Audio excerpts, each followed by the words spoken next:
میرا مفتی صاحب کی خدمت میں یہ سوال ہے کہ آیا کہ بخاری شریف میں رفع یدین کی حدیث موجود ہے؟ اگر موجود ہے تو پھر نہیں کرنے کی حدیث پاک، رفع یدین نہ کرنے کی بھی اگر کوئی حدیث پاک ہے تو وہ اگر کوئی ہے تو وہ ارشاد فرما دیں۔ بخاری شریف کے اندر رفع یدین کی حدیث پاک ہے یا نہیں؟ اگر وہاں پر وہ موجود ہے تو ہم رفع یدین کیوں نہیں کرتے؟ اور کوئی ایسی حدیث بھی ہے کہ جس میں ترک رفع یدین سے متعلق بیان ہو۔ اب رفع یدین کا لفظ آیا، یہ بھی بتا دیں کس کو کہتے ہیں، کہ کئی ناظرین کو اس کا بھی معلوم نہیں ہوگا۔ دیکھیں، رفع کا مطلب تو ہوتا ہے اٹھانا، اور یدین کا مطلب دو ہاتھ۔ ٹھیک ہے، تو جو یہ دو ہاتھ اٹھائے جاتے ہیں اس کو رفع یدین بولا جاتا ہے۔ جو ابتدا میں تکبیر تحریمہ کے لیے دو ہاتھ اٹھائے جاتے ہیں، یہ تو سب کے نزدیک ہے، بالاتفاق چاروں اماموں کے نزدیک ہے کہ نماز میں ہاتھ اٹھا کے نیچے باندھے جائیں گے۔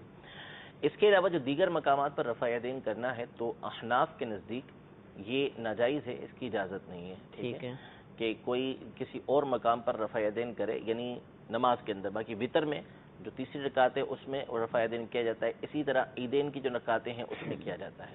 اب انہوں نے پوچھا کہ بخاری شریف میں ایسی کوئی حدیث ہے یا نہیں ہے۔ ٹھیک ہے، لیکن دو تین باتیں میں اس حوالے سے عرض کرتا ہوں۔ پہلی بات تو یہ سمجھ لینا چاہیے کہ بخاری شریف کی احادیث ہیں کیا۔ صحیح، یعنی ہم یہ بخاری شریف کے حوالے سے بہت زیادہ سنتے ہیں کہ اسی کو سب سے زیادہ اہمیت دی جاتی ہے۔ کیوں اہمیت دی جاتی ہے؟ دیکھیں، بخاری شریف کے اندر جو احادیث طیبہ ہیں وہ ہیں اصل میں سند کے اعتبار سے دیگر کتابوں کے مقابلے میں زیادہ صحیح۔ ٹھیک ہے، صحیح یہ اس کا مطلب ہوتا ہے کہ نبی کریم صلی اللہ تعالیٰ علیہ وسلم نے جو کچھ فرمایا وہ تو صحیح بے شک، بے شک، اس میں تو ضعف اور کمزوری آ ہی نہیں سکتی۔ اصل وجہ جو کمزوری کی ہوتی ہے وہ یہ ہوتی ہے کہ بعد میں آنے والے ذریعے سے جو ہم تک پہنچی ہے اس میں کبھی کمزوری آ جاتی ہے۔ ٹھیک ہے، یعنی صحابہ کرام علیہم رضوان سے جنہوں نے سنی، ان سے جنہوں نے سنی، ان سے جنہوں نے سنی، درمیان میں کوئی ایسے فرد آ جاتے ہیں کہ جن کے حافظے کے اندر یا کسی تقوی پرہیزگاری کے اندر کچھ کمی ہوتی ہے، تو پھر اس اعتبار سے حدیث کے اوپر حکم لگتا ہے کہ یہ صحیح کے درجے سے نیچے آ چکی ہے۔ ٹھیک ہے، تو بخاری شریف کے اندر جو احادیث طیبہ ہیں ان کی جو سندیں ہیں، یعنی جو واسطے ہیں درمیان میں، یہ دوسروں کے مقابلے میں زیادہ بہتر ہیں۔ اس لیے اس کی احادیث کی جو سندیں ہیں یہ زیادہ معتبر کہلاتی ہیں۔ یہ سند کے اعتبار سے ٹھیک ہونا، لیکن کیا بخاری شریف کی ہر حدیث پر عمل کیا جائے گا؟ تو ایسا نہیں ہے۔ اس کی وجہ میں عرض کرتا ہوں، وجہ یہ ہے کہ دیکھیں قرآن پاک میں بھی کئی آیات ہیں کہ جن کا حکم پہلے کچھ تھا، پھر بعد میں اللہ تبارک و تعالی نے اس سے منع فرما دیا۔ اس کو بولتے ہیں ناسخ اور منسوخ۔ صحیح، صحیح، یعنی ایک حکم پہلے آیا، مثال کے طور پہ روزے کے حوالے سے آیا کہ تم میں سے جو روزہ رکھنے کی استطاعت رکھتے ہیں وہ بھی اگر چاہیں تو صدقہ دے سکتے ہیں، کھانا کھلا سکتے ہیں، اطعام مسکین، کسی ایک مسکین کو کھانا کھلا دیا تو بھی تمہارا روزہ ادا۔ یہ قرآن میں موجود ہے، یہ قرآن کے اندر موجود ہے کہ یا ایھا الذین آمنوا کتب علیکم الصیام کما کتب علی الذین من قبلکم لعلکم تتقون ایاما معدودات فمن کان منکم مریضا او علی سفر فعدۃ من ایام اخر وعلی الذین یطیقونہ فدیۃ طعام مسکین۔ وہ لوگ کہ جو روزہ رکھنے کی طاقت رکھتے ہیں وہ بھی ایک فدیہ مسکین کو کھلانے کا دے سکتے ہیں۔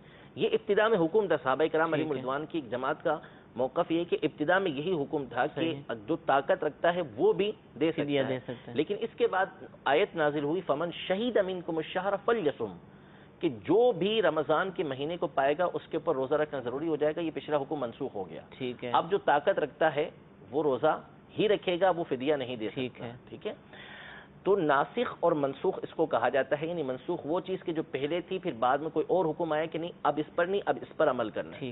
یہ اللہ تبارک و تعالیٰ کی اس میں حکمتیں ہوتی ہیں۔ ہر شریعت کے اندر جو پچھلی آئی ہیں ان کے اندر بھی یہ باتیں موجود تھیں۔ حضرت عیسیٰ علیہ السلام تشریف لے کر آئے تو توریت کی بعض باتوں کو آپ نے حرام، وہ جو پہلے ان پر تھیں حلال، اس کو حرام قرار دیا، بعض حرام کو آپ نے حلال قرار دیا۔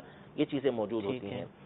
تو اب جو بخاری شریف کے احادیث طیبہ ہیں تو بخاری میں یہ خود موجود ہے بخاری شریف کے اندر کہ عمل جو ہوتا ہے وہ آخری بات پر ہوتا ہے، کہ نبی کریم صلی اللہ علیہ وسلم نے آخری عمل کیا ہے۔ یہ دو مقام پہ امام بخاری رحمۃ اللہ تعالی نے ذکر کیا ہے۔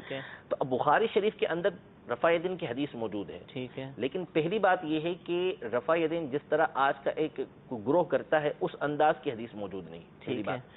دوسری بات، اس کے اندر یہ تفصیل موجود نہیں کہ نبی کریم صلی اللہ تعالیٰ علیہ وسلم نے آخر عمر تک رفع یدین کیا، یعنی ہر مقام پر جس کو ذکر کیا جاتا ہے ان مقام پر نبی کریم صلی اللہ علیہ وسلم رفع یدین کرتے رہے، ایسا نہیں ہے۔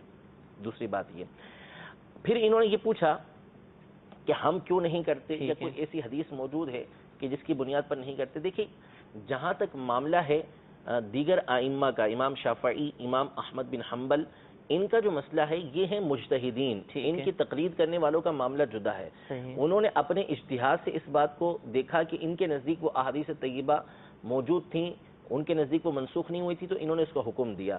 احناف نے جب احادیث طیبہ پر غور کیا، دیگر احادیث کو دیکھا، تو ان کے نزدیک جو ہے وہ یہ حدیث پاک منسوخ قرار پائی. چنانچہ مسلم شریف کی حدیث مبارکہ سیدنا جابر بن سمورہ رضی اللہ تعالی عنہ، اس حدیث پاک کے راوی، آپ نے فرمایا کہ حضور علیہ الصلوۃ والسلام نے ہمیں نماز میں ہاتھ اٹھاتے ہوئے دیکھا، رفع یدین کرتے ہوئے دیکھا، نماز میں ہاتھ اٹھاتے ہوئے دیکھا. تو حضور علیہ الصلوۃ والسلام نے ہمیں منع فرما دیا کہ اپنے ہاتھوں کو نہ اٹھاؤ، نماز سکون کے ساتھ ادا کرو. یہ سلام کے وقت کی روایت نہیں ہے، سلام کے وقت کی روایت دوسری ہے. یہ نماز کی حالت میں حضور علیہ الصلوۃ والسلام نے ملاحظہ کیا تو ان کو منع فرما دیا. تو پہلے حکم تھا جب بھی صحابہ کرام علیہ رضوان اٹھا رہے تھے، پھر اس کے بعد نبی کریم صلی اللہ علیہ وآلہ وسلم نے اس سے منع فرما دیا. تو اس کا مطلب ہوا کہ پہلے حکم ہے، پھر اس کے بعد اس کا منع فرما دیا گیا. اسی طرح سیدنا عبداللہ بن مسعود رضی اللہ تعالی عنہ جلیل القدر صحابی ہیں، اور نبی کریم صلی اللہ تعالی علیہ وآلہ وسلم نے ان کے بارے میں ارشاد فرمایا کہ جس بات کے بارے میں یہ میری امت سے راضی ہیں میں بھی اس سے راضی ہوں. ان کی حدیث حسن صحیح یہ ترمذی شریف کے اندر موجود ہے کہ انہوں نے اپنے ساتھیوں کو یہ کہا کہ میں تمہیں رسول اللہ صلی اللہ علیہ وسلم کی نماز پڑھ کے دکھاؤں. پھر اس کے بعد آپ نے صرف جب ابتدا میں تکبیر تحریمہ کہی جاتی ہے تو اس وقت ہاتھوں کو اٹھایا، اس کے بعد آپ نے ہاتھوں کو نہیں اٹھایا. اس سے معلوم ہوا کہ پہلے ابتدا میں رفع یدین کیا جاتا تھا، لیکن اس کے بعد نبی کریم صلی اللہ تعالی علیہ وسلم نے اس سے منع فرما دیا. اس لیے بعد کے جو صحابہ ہیں بڑی تعداد ہے کہ جن کو معلوم تھا وہ رفع یدین پھر نہیں کیا کرتے.